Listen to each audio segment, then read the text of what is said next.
Hey everyone, and welcome to the Sunny Go One Piece podcast. We are back, and welcome to the new year. So, on this episode, we're going to be talking about and reviewing the Skypiea or Sky Island saga. This will include Jaya and Skypiea, and just kind of go over the arc as a whole and my thoughts around this section of the story. This won't be as scripted as my normal episodes, and there'll just be mostly me rattling off my thoughts.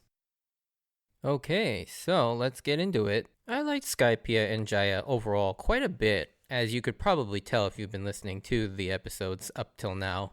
I wouldn't put it in my top 10 story arcs in One Piece or anything, but it certainly is not as bad as people make it out to seem. And like I've mentioned many times so far, that it should under no circumstances ever be skipped. I think it is a little flawed, but it's still immensely satisfying and entertaining. It's got amazing setups and payoffs, especially the emotional ones, which I'll get into a bit more.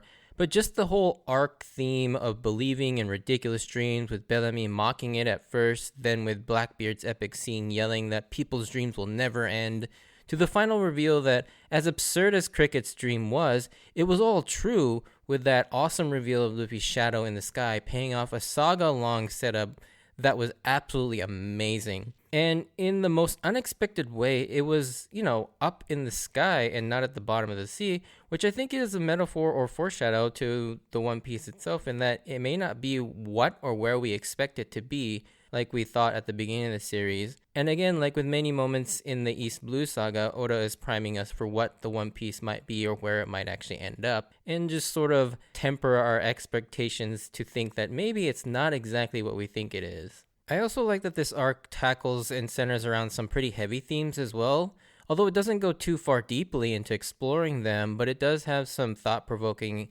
and positive thoughts, I think, when it comes to some of the major themes. Two of the major ones being of colonization, with the parallels to the English colonizers with the Native Americans, as well as the Spanish colonizers with the Aztec and Mayans. And then the other thing being the one of religion and how it can be weaponized to control people, and sort of the darker aspects of religion, as well as the more positive ones too. I think I just like that Oda wasn't afraid to tackle more heavy subjects/themes, even though One Piece has always been more of a positive and optimistic series that has been aimed at pre-teens to teen kids. I think it's what makes it so enjoyable to read as a kid and as an adult, because you can actually take away multiple different things from reading the same thing, depending on where you are at your life.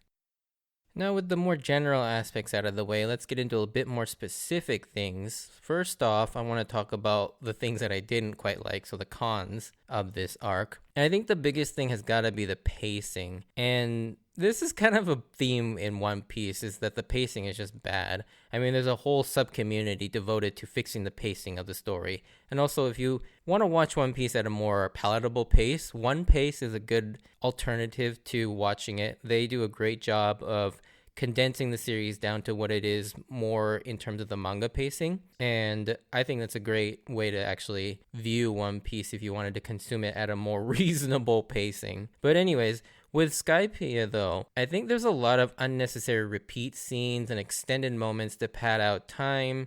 The arc does feel a little stretched out past its welcome when it comes towards the end of the arc as well. It's like you want to get the action going, you want to see the climax going, but then it finds ways to delay all of that. And no example exemplifies this more is the placement of the flashback with Noland and Calgara. While I love that flashback, it just seems such a weird place to put it. I always thought that would have been better served if it had been placed in the second act of the story arc, probably somewhere in between the survival game, when Wiper and all of them are all facing NL in the upper yard, not like right before the climax of the arc. It just cuts the momentum of the whole climax just down to size, and it's kind of terrible, to be honest. Like, I don't know why Oda decided to put it there as opposed to somewhere more towards the beginning or the middle of the arc where it makes more sense. And so yeah, the pacing is just not great, and I can see where people would find that a little problematic and hard to watch, because it does feel like the end is a little dragged out.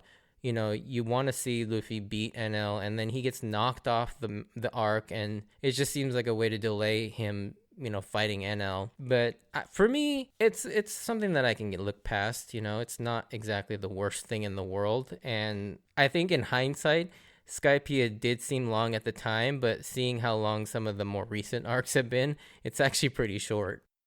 Now, the next thing isn't necessarily a complete con, but the animation quality was a bit hit and miss. There were some scenes that were absolutely well animated, and then there were moments that I mentioned at various points in the podcast that seemed like they were animated with as few frames as possible. And yeah, it just felt really jerky, or they just weren't animated at all. They just literally cut to a still image, and there was like no effort put into it. Particularly the one I most remember is when Zoro does the Hyakachmondoho to beat Om, and you're like, you want to see that, and all you get is that still image of him shooting the slash across the sky, and that's it. You don't even get to see him actually do the move. And so yeah, that was kind of disappointing. There also the character models and the designs were really well done though, for the most part. Like, I liked how the characters actually looked.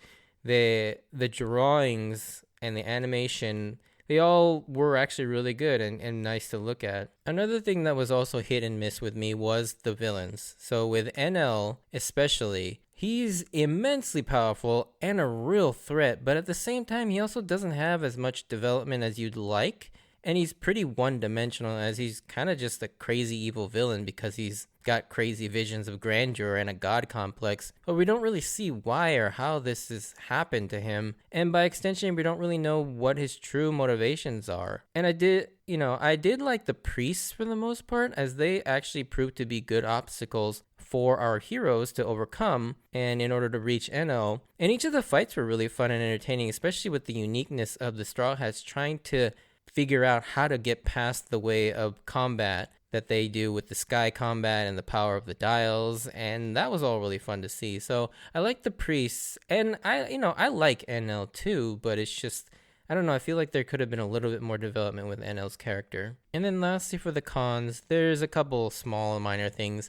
I think Isa was a bit too annoying at first, although I ended up liking her quite a bit towards the end of the saga, but yeah, Isa was a little annoying at first. And the other thing too is I always felt like Wiper's turn to the good, I mean, he was never bad, but just his sort of like heel turn was a little too sudden, and it wasn't really built up as well as it could have been. I just feel like Wiper all of a sudden just trusting the Straw Hats and playing nice with them was really weird, or just really abrupt. I don't know, maybe that's just me. However, like I've said many times throughout these last few podcasts, these flaws are vastly outweighed by what I did like. And so here are my pros. And once again, there's incredible world building. I mean, just the whole world of the Sky Island and the cultures, the multiple cultures that he designed. He not only created the culture of the Skypeans with Angel Isle and Konis and Gonfal and their entire economic and social structure,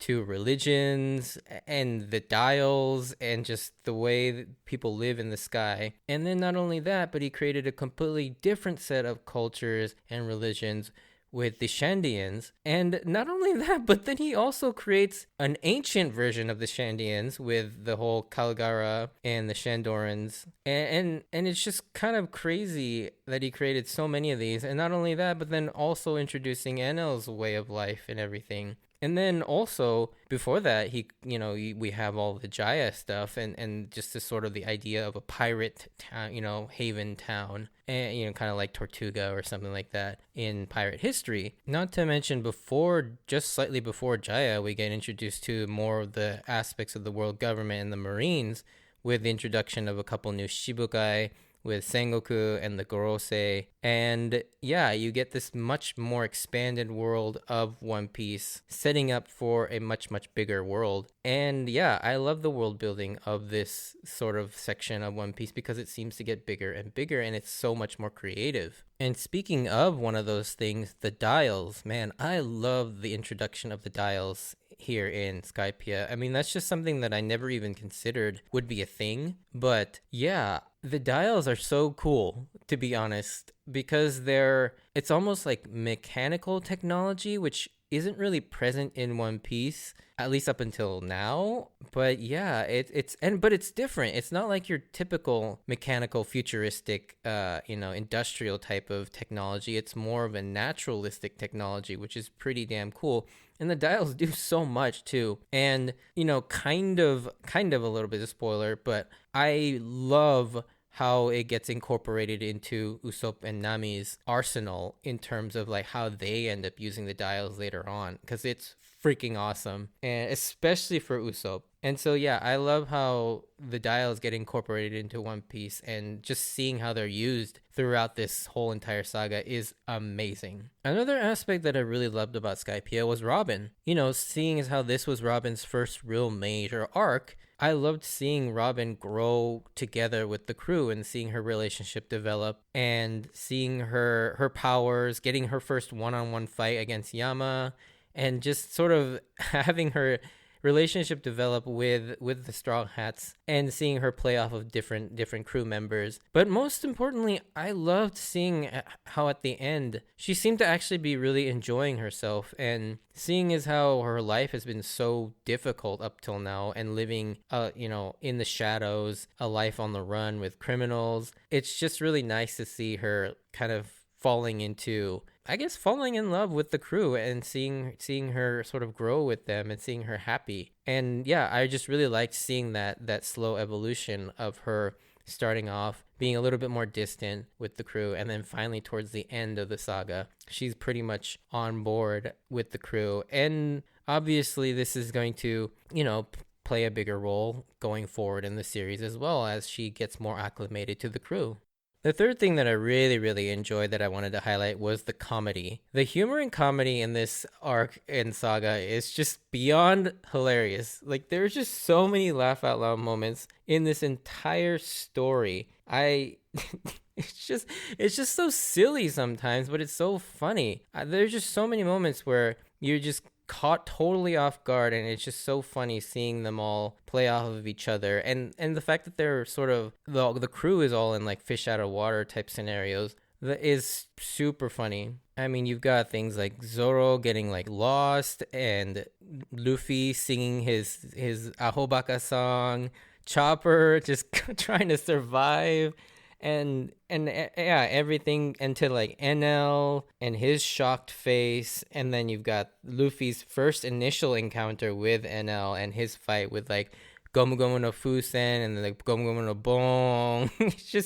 There's just so many things that are just hilarious in this arc, and even just thinking about them is making me chuckle right now. And then lastly, the one other thing that I wanted to highlight in the prose section is obviously the backbone of this story, which is the whole story of Cricket, Nolan, and Caligara, and the whole idea of them redeeming themselves, but also keeping their 400-year promise. And it's such a touching story, and the way it's set up is so well done, with us being introduced to Cricket and sort of the concept of the fact that there is this legend of Nolan who was a liar, or at least who was accused of being a liar, and his descendant trying to figure out whether that was true or not. And then the whole reveal of the fact that not only was he telling the truth, but the fact that this was all built upon a tragic friendship that was ruined because of just freak accidents.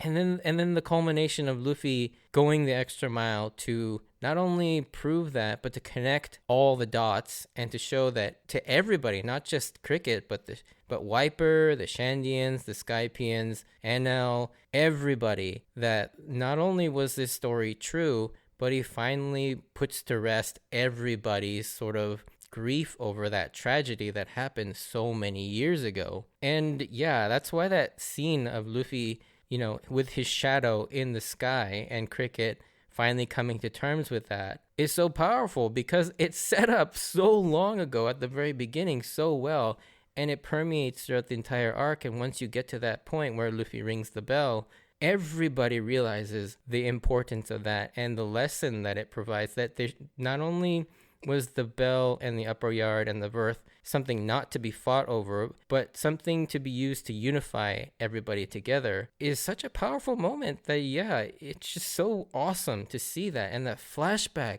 is done so freaking well. It's like I said, it's one of my favorite flashbacks in the entire series to this point, and it's so powerful. And yeah, I love the whole Cricket, Nolan, Kagura story that sort of is the spine of the Sky Island saga. But yeah, those are the things I liked about Skypiea, and to say the least, Skypiea is not a saga that is as bad and pointless as people make it out to be. In fact, far from it. I mean, if I had to rate it out of like a point system, it'd probably be like 3.5 out of 5 Straw Hats for me in terms of score. I don't know if I ever gave Alabasta a score. I don't even know if I'm gonna keep giving scores for these, but for now, I just feel like giving one. But yeah, what did you think of Skypiea? I mean, am I just completely off my rocker with how much I like Skypiea? Feel free to let me know. If you did enjoy this, send me a like or a comment. If you want to join me on this journey of rewatching One Piece, please consider subscribing. You can check out my Instagram and Twitter account at SunnyGo Podcast if you want updates of when I post new episodes or see some pictures of my manga collection. As always, I wanted to say thank you for taking the time to listen to my podcast. And yeah, I hope to see you for the rest of this new year and 2020. Let's go. And yeah, I hope you have a safe rest of the 2022 year, and I'll see you on the next episode. Bye.